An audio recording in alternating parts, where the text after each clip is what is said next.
আসসালামু আলাইকুম রহমতুল্লাহ। আজকে এখানে ধর্ম মন্ত্রণালয়ে মাননীয় ধর্ম উপদেষ্টা এবং স্বরাষ্ট্র উপদেষ্টা মহোদয় ওনাদের দুইজনের উপস্থিতিতে একটা ধর্মীয় বিষয় নিয়ে আলোচনা হয়েছে। আমরা জানি যে বিগত বিশ্ব ইজতেমাকে কেন্দ্র করে কিছু অনভিপ্রেত পরিস্থিতি সৃষ্টি হয়েছিল। আবারও ইজতেমা সমাগত, আর কিছুদিন বাকি আছে।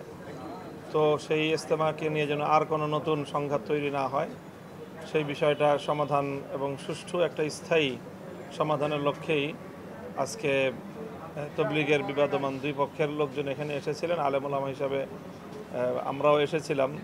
এখানে কথাবার্তা হয়েছে এবং দুই পক্ষের মধ্য থেকে প্রতিনিধি নিয়ে প্রশাসনের কয়েকজন প্রতিনিধির উপস্থিতিতে একটা কমিটি গঠন করা হয়েছে। তারা বিবাদমান এই উভয় পক্ষের কথাগুলো শুনে একটা স্থায়ী একটা সলিউশন এবং একটা সমন্বয় করে দিবেন।